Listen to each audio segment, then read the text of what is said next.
Good morning students.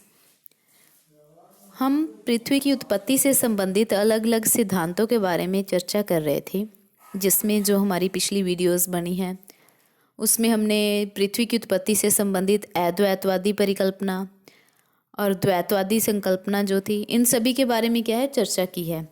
आज जो हम सिद्धांत लेके आए हैं उसको आप आधुनिक सिद्धांत यानी कि वर्तमान समय में जो माना जाता है अर्थात बिग बैंग सिद्धांत, तो उसके बारे में चर्चा करेंगे। बिग बैंग सिद्धांत बोल दो आप इसको, बिग बैंग थ्योरी बोल सकते हैं या फिर महाविस्फोटक सिद्धांत भी इसको कहा जाता है। तो आज हम उसके बारे में चर्चा करेंगे। सबसे पहले अगर हम बिग बैंग सिद्धांत की बात करें तो जो बिग बैंग सिद्धांत है इसका प्रतिपादन जॉर्ज लेमेंटियर, जो कि बेल्जियम के रहने वाले थे, इन्होंने किया। बिग बैंग सिद्धांत में इन्होंने ब्रह्मांड, आकाशगंगा और इसके साथ ही सौरमंडल की उत्पत्ति यानी कि ब्रह्मांड की उत्पत्ति कैसे हुई है, आकाशगंगा की उत्पत्ति कैसे हुई है और सौरमंडल की उत्पत्ति की कैसे हुए, इस सभी से संबंधित यह सिद्धांत था। रॉबर्ट वैगोनर जो आए थे, इन्होंने 1967 में इस सिद्धांत की विशद व्याख्या की थी। प्रतिपादन तो जॉर्ज लेमेंटियर ने किया था। अगर हम इस सिद्धांत की बात करें जो बिग बैंग सिद्धांत है, तो सबसे पहले इसमें अगर हम देखें तो ब्रह्मांड और आकाशगंगा तथा उसके जो सदस्य तारे या ग्रह हैं, तो उसकी उत्पत्ति की जो समस्या थी उसके समाधान के लिए ब्रह्मांड में अदृश्य घटकों यानी कि काले पदार्थ जो थे उनके अस्तित्व के आधार पर इस सिद्धांत में जो बताया है उसके बारे में क्या है प्रयास किया गया है, या फिर आप ऐसे कह सकते हो कि काले पदार्थों के अस्तित्व के आधार पर ब्रह्मांड की उत्पत्ति, आकाशगंगा, तारे, ग्रह जो भी हैं, इन सभी के बारे में बताया गया है। आकाशगंगा के निर्माण के विषय में अगर देखें तो वैज्ञानिकों के दो वैकल्पिक विचार हैं। दो वैकल्पिक विचार कौन कौन से हैं अगर हम इसकी बात करें तो काले पदार्थों का अस्तित्व या तो गर्म या फिर क्या है ठंडे रूप में रहा होगा, यानी कि जो ब्लैक पदार्थ थे, काले पदार्थ थे, उनका जो अस्तित्व है या तो हो सकता है वो हॉट हो या फिर कोल्ड फॉर्म्स में हो, यानी कि गर्म भी हो सकते हैं और ठंडे रूप में भी हो सकते हैं। अगर गर्म काले पदार्थ की स्थिति मानी जाए तो उसमें जो आकाशगंगा है यानी कि गैलेक्सीज हैं जो वो क्या है दूर दूर होंगी। तो इस चीज़ को ध्यान में रखना, अगर हम गर्म काले पदार्थ लेते हैं तो इसमें आकाशगंगा गैलेक्सी क्या होंगी अपने दूर दूर होंगी। लेकिन अगर ठंडे पदार्थों की स्थिति लेते हैं यानी कि ठंडे पदार्थों की स्थिति माने तो उसमें क्या है जो गैलेक्सी हैं वो पास पास होंगी, या फिर आप उसको कह सकते हो कि वो एक झुंड के रूप में होंगी। जैसे ग्रुप बोल दो आप, एक समूह बोल दो, तो उस रूप में होंगी।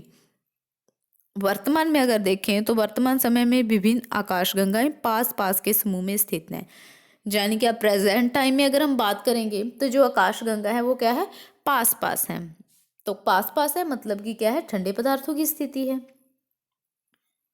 अगर हम इसी सिद्धांत की बात करें तो इसमें जो बिग बैंग सिद्धांत है इसके अनुसार अगर देखें तो जो ब्रह्मांड है उसकी उत्पत्ति आज से लगभग 15 बिलियन वर्ष यानी कि 15 अरब वर्ष पहले एक घना पदार्थ, एक विशाल अग्निपिंड, फायरबॉल जिसको आप बोल सकते हो, कि आकस्मिक जोरदार टकराने के कारण विकिरण के कारण हुई।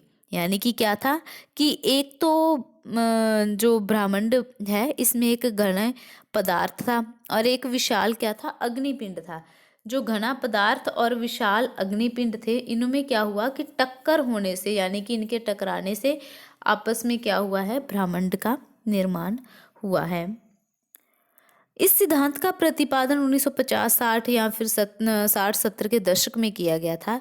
इस सिद्धांत के अनुसार अगर देखें तो आज से 15 अरब वर्ष पहले एक विशाल अग्निपिंड था। अग्निपिंड मैंने अभी आपको बताया, यानी कि एक क्या थी फायरबॉल थी जिसको आप अग्निपिंड बोल सकते हो। तो एक विशाल अग्निपिंड था जिसकी रचना क्या है भारी पदार्थों से हुई थी, यानी कि हैवी जो पदार्थ थे उनके कारण इसका निर्माण हुआ था। और ये जो बड़ा विशाल का अग्निपिंड था इसमें अचानक क्या हुआ विस्फोट हुआ, और विस्फोट होने के कारण जो पदार्थ था उसका बिखराव हो गया, बिखर गया। और इसी पदार्थों को प्रारंभिक सामान्य पदार्थ यानी कि जो नॉर्मल मैटर है वो कहा गया। और शीघ्र ही ये क्या था, जो सामान्य पदार्थ था इसके अलगाव के कारण जो काले पदार्थ थे उनका सृजन हो गया। सृजन होना यानी कि जो काले पदार्थ है वो इसमें से बने, इसका काले पदार्थों का निर्माण हुआ। और इन काले पदार्थों के आपस में समूहन होने से क्या हो गया, यानी कि ये जो काले पदार्थ थे जब ये आपस में मिले तो एक दूसरे के साथ मिलने से, जैसे मान लो कुछ पदार्थ यहाँ हैं कुछ इधर उधर बिखरे हुए हैं, तो जब ये आपस में मिले तो मिलने के कारण क्या हुआ कि एक बड़ा पिंड बन गया। तो पिंड बन गया या फिर समूह बन गया, तो इसका निर्माण हुआ। और इस पिंड के चारों ओर क्या था, सामान्य पदार्थ का जमाव होने लगा, यानी कि जो थोड़ा बहुत ऐसे बिखरा हुआ पदार्थ था वो भी इसके साथ क्या हुआ, जमा होने लग गया। तो इसके जमाव होने के कारण क्या है, इसका आकार बढ़ता गया। और जैसे जैसे इसका आकार बढ़ता गया, पिंड के आकार में वृद्धि होने से क्या हुआ, आकाशगंगा का निर्माण हो गया। यानी कि इसमें जब इसका साइज बढ़ने लगा तो इसी का साइज बढ़ते बढ़ते ये किसमें चेंज हो गई, गैलेक्सीज में परिवर्तित हो गई, आकाशगंगा का निर्माण हो गया। परंतु इस चीज़ को ध्यान रखना कि प्रारंभ में अगर हम बात करें स्टार्टिंग टाइम में, तो ब्रह्मांड क्या था, बहुत छोटा था और उसमें क्या था, बहुत तेज गति से फैलाव होने लगा। और जिसके कारण जो आकाशगंगा थी वो पहले पास पास थी।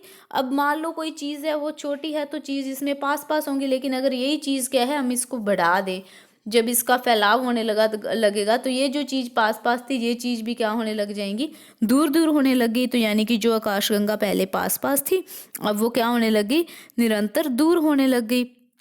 और आज से लगभग 15 अरब वर्ष पहले अपने निर्माण काल से आज तक ब्रह्मांड आकार में लगातार क्या है, फैलाव हो रहा है। और उसी पदार्थ का शीतल वो जो पदार्थ थे उसके पदार्थ शीतल होते रहते हैं। आकाशगंगा का भी भयंकर विस्फोट हुआ और इसी विस्फोट के कारण जो पदार्थ थे उसके समूहन से असंख्यक पिंड और आकाशगंगा से तारे, जिसको आप स्टार्स बोलते हो, इसका निर्माण हो गया। और इसी से प्रत्येक तारे के विस्फोट से क्या हुआ, अलग अलग ग्रहों का यानी कि प्लैनेट्स जो है इनका निर्माण हुआ। तो ये जो सिद्धांत है इसको क्या बोलते हैं, बिग बैंग थ्योरी, यानी कि महाविस्फोटक सिद्धांत। कि क्या है कि एक विशाल अग्निपिंड और था जिसमें विस्फोट हो गया। विस्फोट होने से क्या हुआ कि इसका जो इसके अंदर पदार्थ था वो क्या था, पदार्थ जैसे मान लो जो फट गया, कुछ इधर उधर बिखर गया। और इसी बिखरने के कारण क्या हुआ, जैसे ये बिखर गया तो इससे क्या हुआ कि आकाशगंगा ब्रह्मांड में ये पदार्थ फैल गया। अब जो क्या था कि जब इसमें समूहन होने लगा, यानी कि जो इसके पास थे कण वो इसमें आपस में मिलने लगे और इसी के मिलने से ही क्या हुआ, धीरे धीरे इसका साइज बढ़ता गया और उसी के बढ़ने से क्या हो गया, आकाशगंगा का निर्माण हो गया। इसके बाद अमेरिकन वैज्ञानिक आए थे एलन गुथ।